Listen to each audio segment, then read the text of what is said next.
புதுயுகம் மற்றும் Swami Vivekananda matriculation higher secondary school இணைந்து வழங்கும் தமிழோடு உறவாடு இளையோருக்கான பேச்சு போட்டி powered by JV group of companies Sriperumbudur மற்றும் Neelan matriculation higher secondary school Guduvancheri.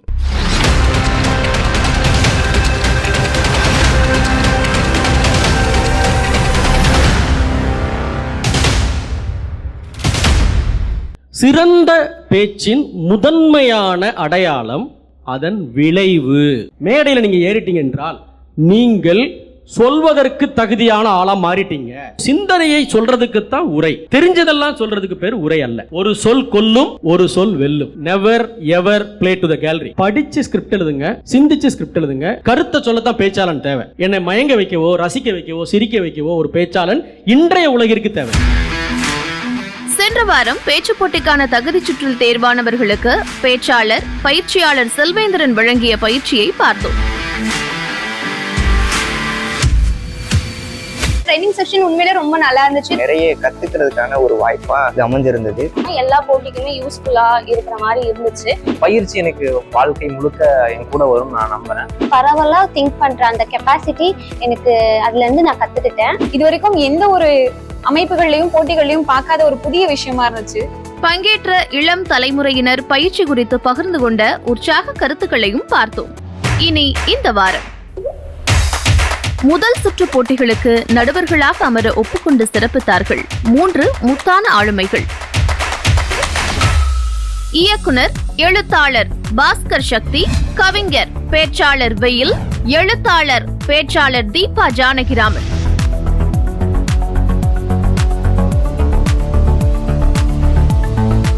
பயிற்சி பட்டறை முடிந்ததுமே பங்கேற்பாளர்களுக்கு தலைப்புகள் கொடுக்கப்பட்டன.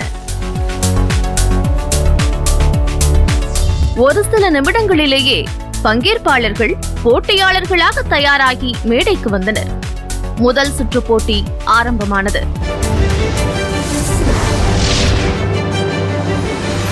பேர் என்னங்க? என் பேர் நர்மதா. எங்கிருந்து வரீங்க? திருச்சிராப்பள்ளி மாவட்டம் முசிறி வட்டம் நாச்சியாபுதூர் கிராமத்திலிருந்து நர்மதா பேசுகிறேன். கொஞ்சம் நர்வஸா இருக்கீங்களா? பதட்டமா இருக்கு? முதல் ஆள் என்பதனால கொஞ்சம் பதட்டமா இருக்கு.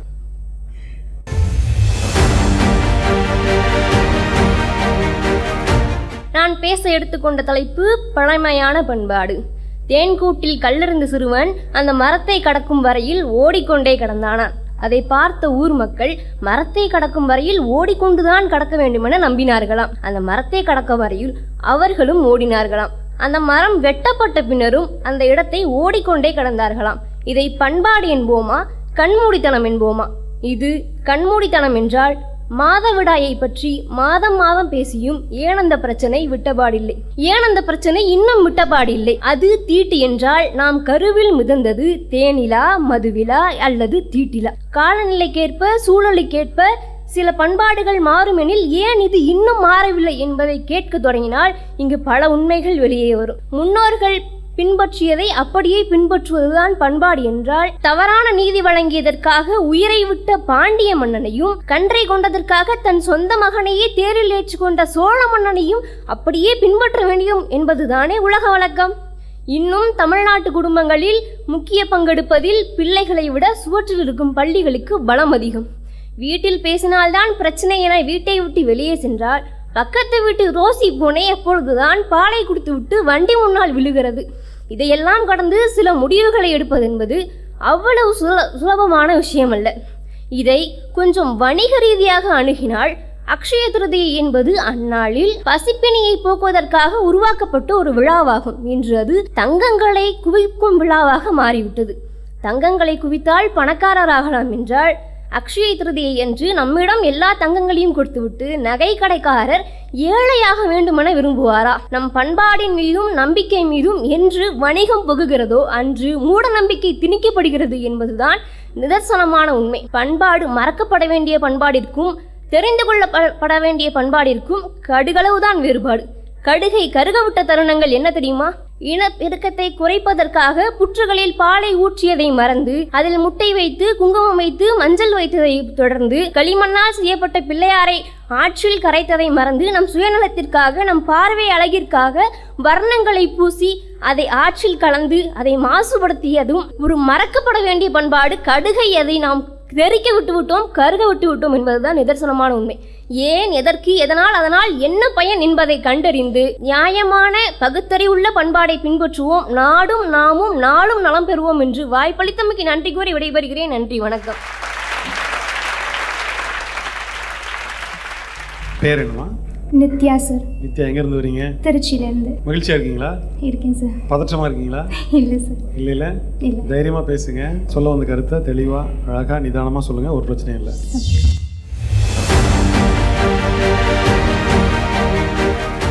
அனைவருக்கும் அன்பு வணக்கம். நான் பேச எடுத்துக்கொண்ட தலைப்பு இன்னும் இதற்கெல்லாம் அடிமைகளாய். ஒரு நாட்டினுடைய தலையெழுத்தை தீர்மானிக்கக்கூடிய ஒரு தலைவனை தேர்ந்தெடுக்கக்கூடிய முக்கியமான பொறுப்பினை, அடிப்படையான கடமையினை வாக்குக்கு பணம் என்ற ஒற்றை காரணத்திற்காக அதன் மதிப்பினை இழந்து இன்றைக்கு பல அரசியல்வாதிகளுக்கு கீழே மக்கள் அடிமைகளாக இன்னும் இருந்து கொண்டிருக்கிறார்கள். கவி அப்துல் ரஹ்மான் அழகாக சொல்லுவார், புறத்திணை சுயம்வர மண்டபத்தில் போலி நலன்களின் கூட்டம், கையில் மாலையுடன் குருட்டு தமயந்திகள் என்று.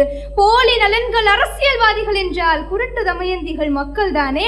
வாக்குக்காக பணத்தை வாங்கி கொண்டு வாக்களிக்கக்கூடிய ஒவ்வொரு மக்களும் இன்னும் அரசியல்வாதிகளுக்கு அடிமைகளாக இருந்து கொண்டிருக்கிறார்கள். பெண்ணடிமை தீரும் மட்டும் பேசும் திருநாட்டின் மண்ணடிமை தீர்வது உயர்கொம்பே என்றார் பாரதிதாசன். இன்றைக்கு பல பெண்கள் திருமணம் முடிந்த பிறகு புகுந்த வீட்டில் வரதட்சணை கொடுமையினால் துன்புறுத்தப்பட்டால் தான் துறக்க வேண்டியது அந்த திருமண உறவை தானே தவிர தன்னுடைய உயிரை அல்ல என்பதை மறந்துவிட்டு பல பெண்கள் இன்றைக்கு தற்கொலை செய்து கொண்டு இறந்து போகிறார்கள் என்று சொன்னால் அதற்கு காரணம் என்னுடைய வாழ்க்கையை விட, என்னுடைய சுயமரியாதையை விட, என்னுடைய உயிரை விட இந்த சமூகம் என்னை பார்த்து எப்படிப்பட்ட அவல சொல்லினை பேசும் என்ற எண்ணத்திற்கு இன்னும் பல பெண்கள் அடிமையாகி தன்னுடைய வாழ்க்கையினை முடித்துக் கொண்டிருக்கிறார்கள். சாதி இரண்டொழிய வேறில்லை, சாதி மதங்களை பாரோம் என்று பாடி சென்ற பாரதி வாழ்ந்த அதே மண்ணில் தான் இன்றைக்கு பல சாதிய படுகொலைகளும் நிகழ்ந்து கொண்டிருக்கிறது. நீங்கள் எப்படி மற்றவர்களுக்கு அடிமை இல்லை என்ற எண்ணம் உங்களுக்கு இருக்கிறதோ அதே போல உங்களுக்கும் யாரும் அடிமை இல்லை என்ற எண்ணம் எப்போது ஒவ்வொரு மக்களின் மனதிலும் மலர்கிறதோ அன்றைக்கு சாதி என்ற அந்த அடிமை சங்கிலி அகன்று போகும் இந்த மண்ணிலிருந்து. தமிழினத்தின் பெருமையை பற்றி சொல்ல வேண்டும். இன்னும் எப்படி இந்த தமிழினம் அடிமையாக இருந்து கொண்டிருக்கிறது என்பதை நான் சொல்ல விரும்புகிறேன். பிறப்புக்கும் எல்லா உயிருக்கும் என்றும், தீதும் நஞ்சும் பிறர் தர வாரா என்றும், சமத்துவமும் அன்பின் வழியது உயிர்நிலை என்று அன்பினையும் பொது உடைமையும் பேசிய இந்த தமிழினம் இன்றைக்கு அந்நிய மொழியான ஆங்கிலத்திற்கு அடிமையாக இருந்து கொண்டிருக்கிறது. இந்த எல்லா அடிமைத்தனங்களும் நீங்க வேண்டும் என்று சொன்னால் அதற்கு அடிப்படை தேவை கல்வி. கல்வியின் வழியாகத்தான் அறியாமை இருளை அகற்ற முடியும். அறிவாயுதத்தை ஏந்துவோம், அடிமைத்தனத்தினை அகற்றிடுவோம். வாய்ப்புக்கு நன்றி. ரொம்ப நல்லா பேசுறீங்க. மேடை பாய்ச்சில் உங்களுக்கு வந்து முன்மாதிரி யாராவது இருக்காங்களா, இன்ஸ்பிரேஷன்? இருக்காங்க சார், நிறைய பேர் இருக்காங்க. குறிப்பாக சொல்லணும் அப்படின்னா ஜெயந்தஸ்ரீ பாலகிருஷ்ணன் அம்மா, அதுக்கப்புறமா பாரதி பாஸ்கர் அம்மா, பர்வீன் சுல்தான் அம்மா. மக்கள் மாதிரியே பேசுகிறீங்க, ரொம்ப நல்லா இருக்கு. ஆங்கிலம் வழியாக தான் நம்ம கற்றுக்குறோம், அப்புறம் ஆங்கிலத்தை கவுண்டர் பண்ணுறீங்களே, அது எப்படி? ஆங்கிலம் அப்படிங்கிறது ஒரு மொழி தானே தவிர அதை அறிவாக பார்க்க ஆரம்பிக்கிறப்போ அதுக்கு நம்ம வந்து அடிமையாயிடும். சரி சரி. உங்கள் பேர்? அரவிந்தன் ஐயா. அரவிந்தன், எங்கேருந்து வரீங்க? தஞ்சைங்க ஐயா, தமிழ் பல்கலைக்கழகம். தஞ்சை தமிழ் பல்கலைக்கழகம். மகிழ்ச்சியாக இருக்கீங்களா? மகிழ்ச்சியாக இருக்கோங்க ஐயா. உற்சாகமாக இருக்கீங்களா? ஆமாங்க ஐயா, முனைவர் பட்டம் பண்ணிட்டு இருக்கேங்க ஐயா. சிறப்பு. ஆரம்பிக்கலாமா? ஆரம்பிக்கலாங்க ஐயா. உறவுகள் எத்தனையோ கண்டிருப்பான் தலைவன், பாரங்கள் எத்தனையோ சுமந்திருப்பான் தலைவன். நாங்கள் வென்று வாழத்தானே, எங்கள் நாட்டை நாங்கள் ஆளத்தானே. பட்டங்களை சுமப்பதும் உறவுகளுடன் ஊடலுடன் கூடல் கொண்டாடி கொண்டிருப்பது மட்டுமல்ல தலைவனுக்கு அழகு. தன்னுடைய நாட்டிற்காக போராடுவதும் அதற்கான பல வடுகளை தன்னுடைய முதுவிலும் மார்பிலும் சுமப்பதுதான் ஒரு தலைவனுக்கு அழகு என்று சொல்லி அனைவருக்கும் வணக்கத்தை உரித்தாக்கி ஒரு சின்ன கதையை சொல்லுகிறேன். ஒரு மிகப்பெரிய அடர்ந்த காட்டில் ஒரு அரசன், ஒரு தலைவன் குதிரையில் வேகமாக சென்று கொண்டிருக்கிறான். தூரத்தில் ஒரு முதியவனை பார்க்கிறான். அந்த முதியவனுக்கு உதவலாம் என்ற எண்ணத்தில் அந்த அரசன் குதிரையை அவர் பக்கமாக செலுத்துகிறான். அருகில் சென்று, ஐயா உங்களுக்கு ஏதாவது உதவி வேணுமா அப்படின்னு கேட்டவுடனே அந்த முதியவர் சொல்கிறாரு, ஆமாங்க ஐயா, நானும் உதவி கேட்கலாம் அப்படின்னு தான் நினச்சேன், நீங்களே வந்துட்டீங்க.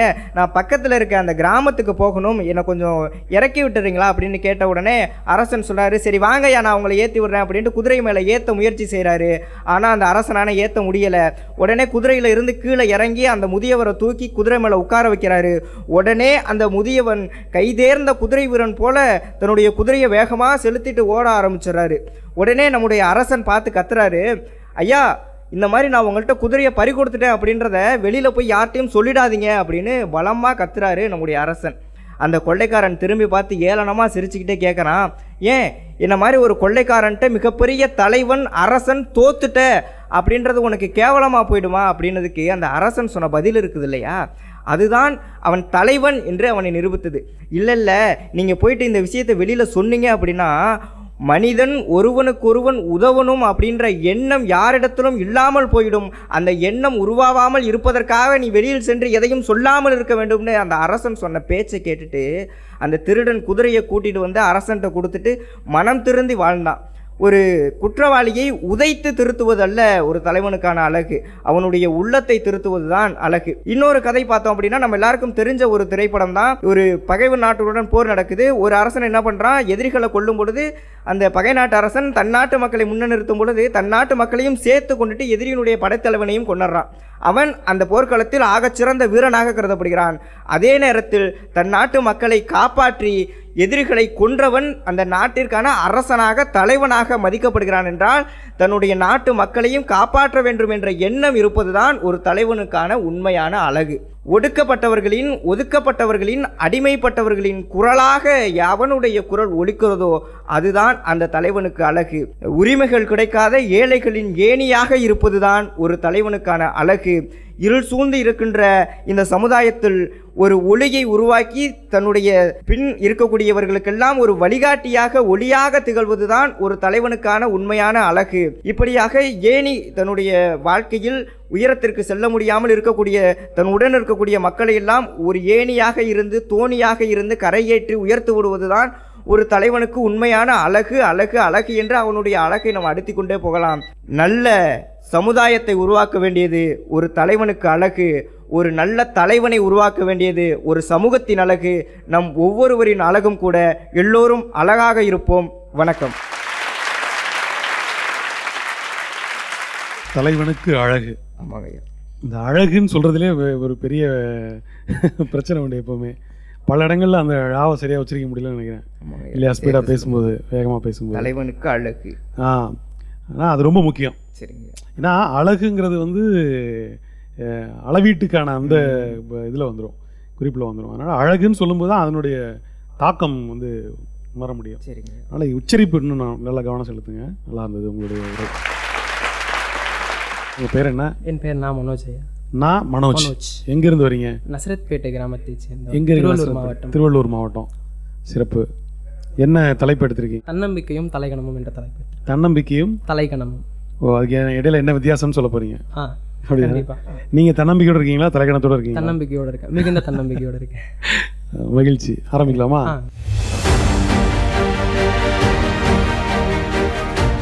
பிறந்த சிறந்த முடிகளிலே சிறந்தே பிறந்த முடியாம் எம் தாய் முடியாம் தமிழுக்கு முதற்கண் வணக்கங்கள். இங்கு கூடியுள்ள நடுவர் பெருமக்களுக்கும் என் அன்பான வணக்கங்கள். என்னால் முடியும் என்பது தன்னம்பிக்கை, என்னால் மட்டுமே முடியும் என்பது தலைகணம். இந்த இரண்டிற்கும் இடையே உள்ள நூலளவு வித்தியாசம்தான் ஒரு மனிதனின் வெற்றியையும் அவன் சரிந்து வீழ்வதையும் தீர்மானிக்கின்றது. சபையோர்களே, தன்னம்பிக்கை என்பது பிறப்பினால் வருவது அல்ல, திறமையிலும் அறிவிலும் விடாமுயற்சியிலும் உருவாகுவது. ஆனால் தலைகணம் என்பது அகங்காரத்தினாலும் அறியாமையினாலும் போலியான பெருமிதத்திலும் உருவாகுவது. அது ஒரு கூர்மையான கத்தி. அது இறுதியில் நம்மை அழுத்துவிடும். ஆனால் இளைய தருணத்தில் பிறரை காயம் மட்டுமே படுத்தும். இறுதியில் வீழ்ச்சி மட்டுமே நம்மிடம் மிஞ்சும். தன்னம்பிக்கையுடன் இருப்பவன் நான் இன்னும் கற்றுக்கொள்ள வேண்டும் என்று எண்ணுவான். ஆனால் தலைகணம் விடுத்தவனோ எனக்கு எல்லாம் தெரியும் என்று மார்தட்டி நிற்பான். வரலாற்று கருப்பு பக்கங்களில் ஒன்றை புரட்டுவோம். 1912ஆம் ஆண்டு டைட்டானிக் என்னும் பிரம்மாண்ட கப்பல். கடவுளே நினைத்தாலும் என் கப்பலை யாராலும் அடித்துவிட முடியாது என்று அந்த உரிமையாளர்கள் சொன்னது அந்த கப்பலின் பொறியியல் மீதான தன்னம்பிக்கையினால் அல்ல, அது அப்பட்டமான தலைகணம். அந்த தலைக்கணம் ஆயிரக்கணக்கான உயிர்களை கொண்டு பனிப்பாறையில் மோதி கப்பல் கடலில் மூழ்கிறது. இந்த தன்னம்பிக்கை மிகுந்த இடத்தில் போகும் பொழுது அது தலைக்கணமாக மாறுகிறது. அதன் விலை இத்தனை மதிப்பு. ஆம், இதனை அழகாக 2 வரிகளில் வள்ளுவர் அழகாக குறிப்பிட்டிருப்பார். பணியுமாம் என்றும் பெருமை, சிறுமை அணியுமாம் என்று பெருக்கு.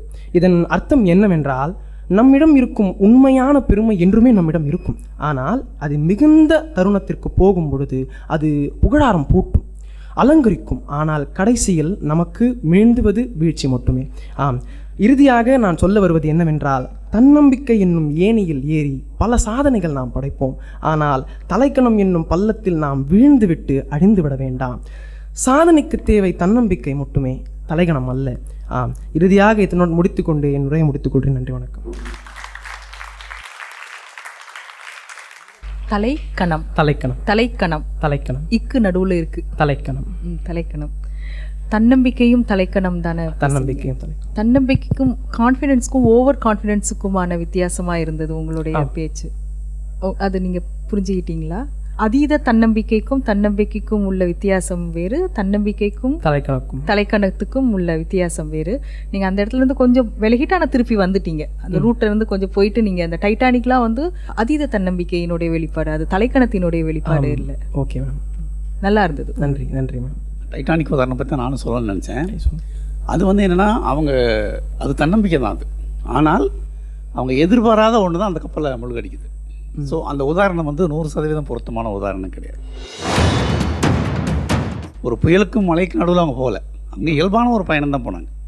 பனிப்பாறை பக்கவாட்டில் கீறும்னு தெரியாததுனால தான் அந்த கப்பலுக்கு வந்தது. அந்த ஒரு விஷயத்தை அவங்க எதிர்பார்க்கலை. ஒருத்தர் வந்து தன்னுடைய திறமையின் மீது அதீத நம்பிக்கை வச்சு ப்ராக்டிஸே இல்லாமல் இருக்காருன்னு வச்சுங்களேன். பயிற்சி பண்ணாமல் நான் ஏற்கனவே நிறைய போகிற ஜெயிச்சிருக்கேன், அதனால் நான் கண்டிப்பாக ஜெயிப்பேங்கிறது தலைக்கணம். ஆனால் கண்டிப்பாக ஒரு நாட்டை நான் பிடிச்சிருவேன்னு நினைக்கிறது தலைக்கணம் இல்லை. எல்லாருமே இன்னொரு நாட்டை, ஒரு அரசன் வந்து இன்னொரு நாட்டை நான் வென்றுருவேன் அப்படின்னு நினைக்கிறது தன்னம்பிக்கை, அதீத தன்னம்பிக்கை, அதெல்லாமே ஓகே. ஆனால் அதுக்கான முறையான ஏற்பாடு செய்யாமல் இருக்கான்ல, அதுதான் தலைக்கணம். அந்த வேறுபாடுகளை நீங்கள் சரியா பண்ணுங்க. அப்புறம் உச்சரிக்கும் போதும் பள்ளம் அப்படிங்கும்போது அந்த பள்ளம் நல்லா சொல்லுங்க. பள்ளம், அந்த ஈழ் நல்லா விழணும். பள்ளம்னு சொல்லும் போது அதுக்குள்ள ஒரு குழி விழணும். பள்ளம்.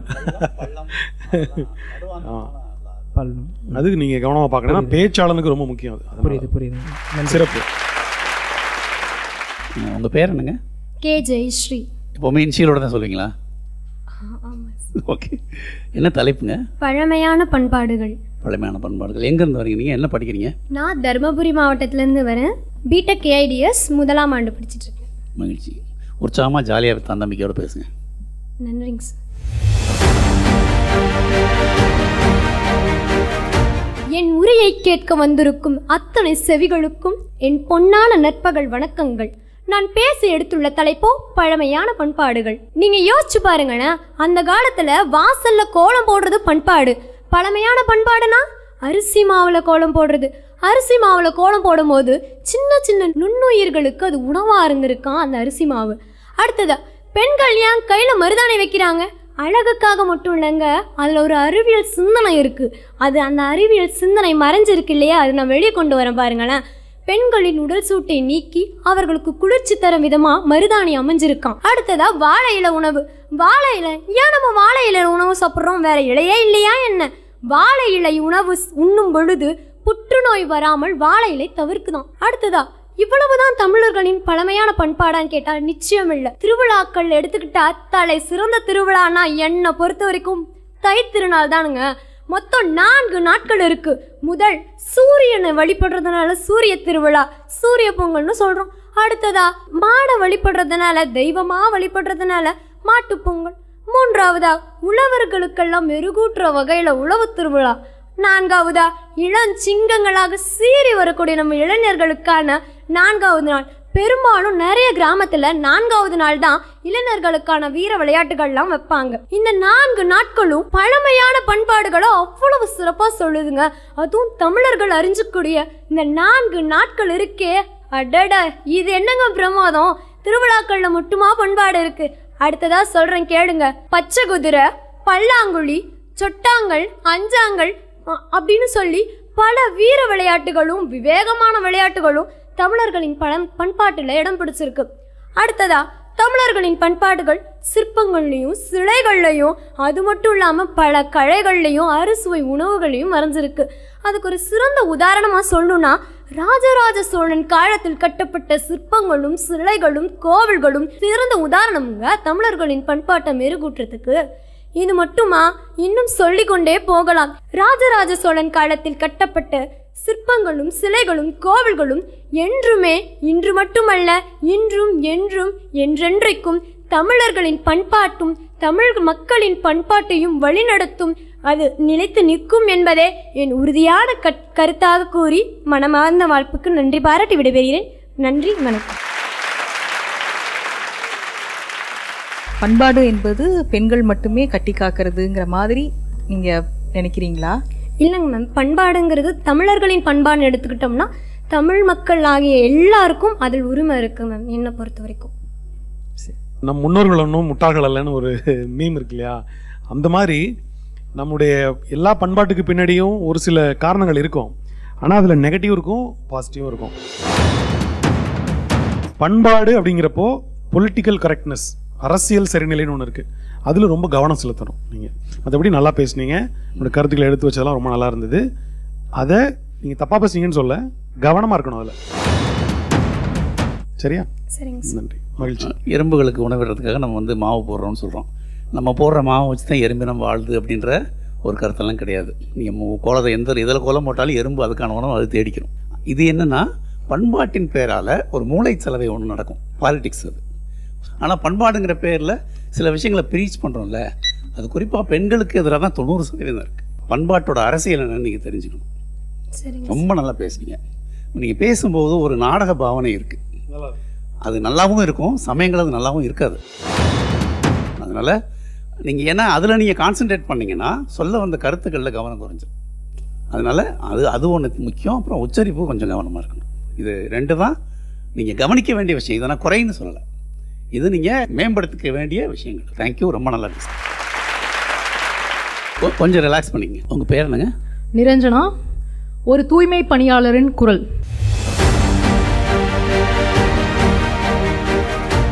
ஒரு தூய்மை பணியாளரின் குரல். தூய்மை பணியாளராக ஏதாவது தேர்வு இருக்கிறதா என்று தேடினேன். பெரிதாக ஒன்றுமில்லை, ஒரே ஒரு சாதி தேர்வுதான்.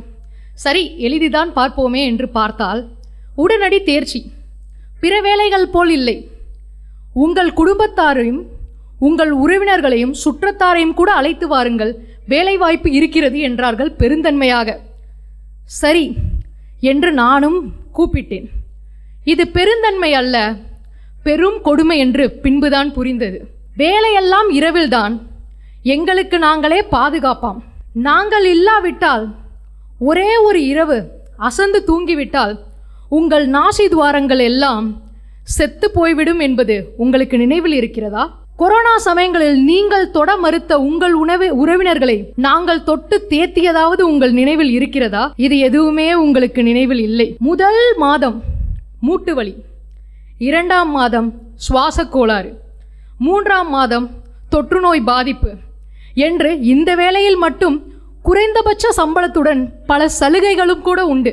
சரி, நமது விதிதான் பாழாய் போனது. நம் பிள்ளைகளாவது படித்து பட்டத்தில் அமரட்டும் என்று வாயையும் வயிற்றையும் கட்டி கல்லூரியில் சேர்த்தால் சலுகையில் வந்த சந்தை கூட்டமாம். ஒடுக்கப்பட்டவர்கள் எல்லாம் சலுகையில் வந்த சந்தை கூட்டம் என்றால் ஒடுக்கியவர்கள் எல்லாம் மண்டை கலண்ட மந்தை கூட்டமா?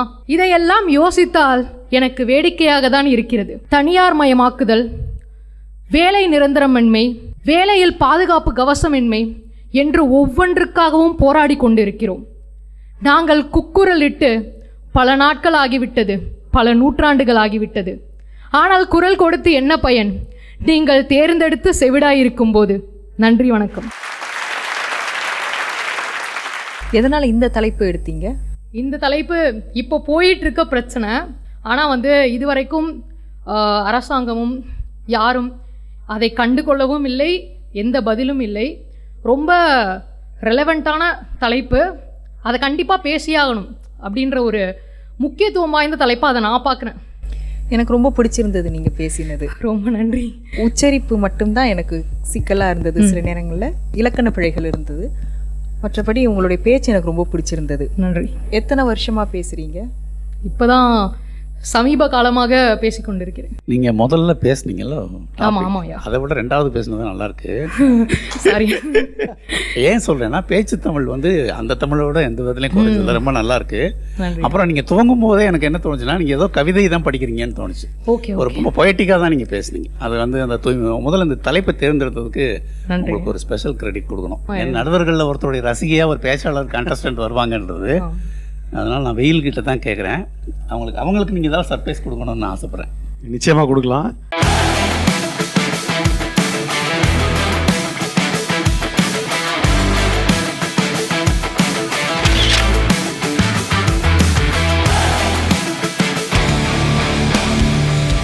அடுத்த வாரம் தானை என்றால் ஒரு தலைவன் தகுதியுடையவனாக இருக்க வேண்டும் என்று பொருள். இந்த தலைமுறை ஒரு தலைவனுக்கு என்ன எதிர்பார்க்கிறது? அவங்களை யார் அதிகம் ஈர்க்கிறாங்களோ அவங்க நல்ல தலைவர் அப்படின்னு நினைச்சுக்கிட்டு இருக்காங்க. ரொம்ப அருமையாக இருந்துச்சு நீங்கள் பேசணும், நீங்கள் எடுத்து வச்ச விஷயங்களும். இதை நான் செய்வேன் என்பது தன்னம்பிக்கை என்றால் இதை நான் செய்தேன் என்பது மட்டும் எப்படி தலைக்கணமாகும்? வேடிக்கை பார்த்தவர்களுக்கும் விமர்சித்தவர்களுக்கும் ஒரு வரி கூட கிடையாது. கடுமையாக எங்களை விமர்சிச்சிங்க போல தெரியுது. வேடிக்கை பார்த்தவர்களுக்கு வரலாற்றில் இடமே இல்லை. ரொம்ப தன்னம்பிக்கையோட பேசுறீங்க. புது யுகம் மற்றும் Swami Vivekananda matriculation higher secondary school இணைந்து வழங்கும் தமிழோடு உறவாடு இளையோருக்கான பேச்சு போட்டி.